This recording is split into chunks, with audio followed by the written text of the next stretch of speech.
I'm Foster Paul Barton of McElroy Street, South Townsville, and I'm going to speak about Eric Paul Barton, my father, who was a soldier in the First World War.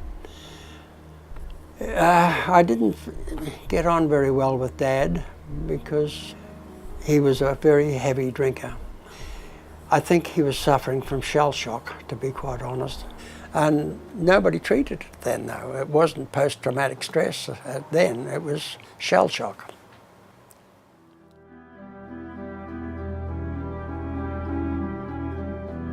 He joined the AIF in January 1916 here in Townsville, and he'd spent 4 years as a naval cadet here, and then he was in the Kennedy Regiment for about 6 months. Went straight from the Kennedy Regiment into the AIF. He went to France at the end of 1916, and the stories I heard were few and far between. I was a child, and Dad didn't talk very much about the war at all whilst I was a child. But I must admit, the things I did hear were a little bit mind-blowing. As I said, he had shell shock and he was on the grog a fair bit. Not that it interfered very much with us or our upbringing, because he controlled it until after both myself and my sister left home. But after that he became really bloody down and down. During the Second World War, Dad became an air raid warden at the South Townsville School, and with the Americans here, he showed his dislike of Americans, and some of his stories started to come back to me about this dislike of the American Army.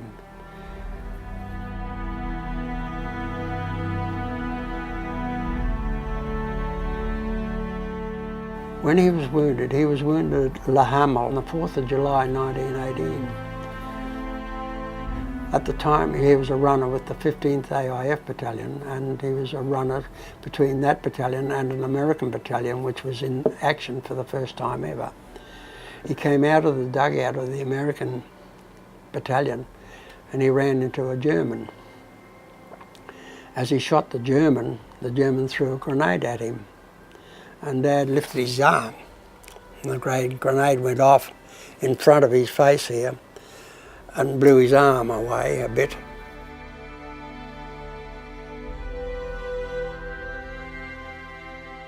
And I think what happened is when he had dropped into the mud and that sort of thing, they came out and they upended his rifle with the bayonet into the ground and put his helmet on top of the ground to indicate that he was a dead body, not wounded.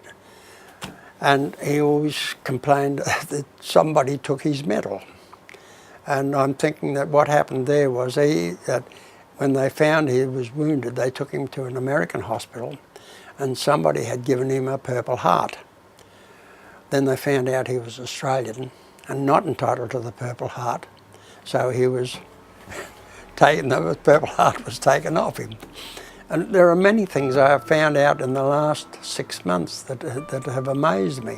He was recommended for the military medal and didn't get it, for bravery and courageous activities, running between lines with ammunition and this sort of thing. Well, yes, it was acknowledged, but nobody gave him the medal. And but he ended up in hospital in England. His mother was told he had multiple gunshot wounds, but it was grenade wounds he had.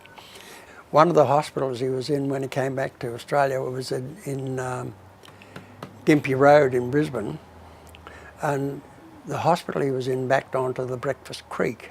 Patients had an agreement. The people who could row rowed the boat down to the Breakfast Creek Hotel. The people who could walk went up to the hotel and brought back the beer, and they rowed the boat back up to the hospital. And this happened nearly every night, from what I can gather.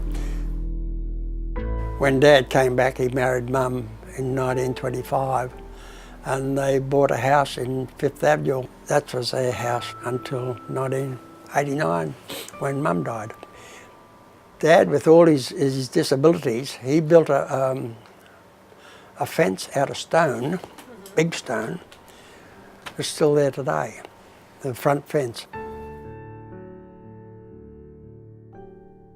He was still squeezing metal out of himself just before he died. It was coming all through these, this was part of my life sort of thing, that Dad was, these bits of shrapnel were coming out of his body.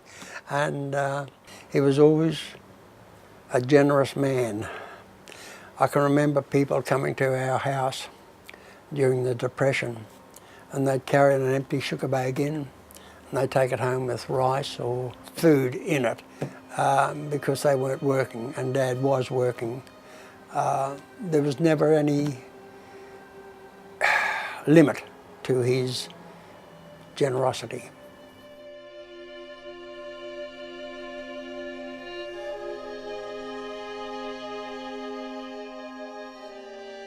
We had a hut on the island at Nellie Bay, and he used to go every weekend. He'd go over and help build the hall, Ashler Magnetic Lodge. So there's a plaque there, and his ashes are buried in the garden. Yes, he had a marvellous life, but as I said, he'd go to work sober. He'd be at work sober, but when he finished work, he would hit the grog, bloody something shocking.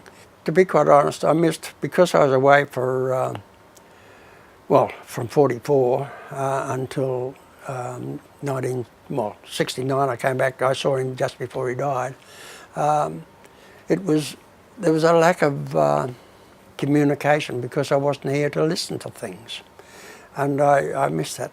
I must admit I missed that terribly because, as I said, there was so much he could have told me and didn't tell me, and I don't know that he told anybody else. He was, as I said, he was a decent man, but I didn't realise it, and I'm sorry about it.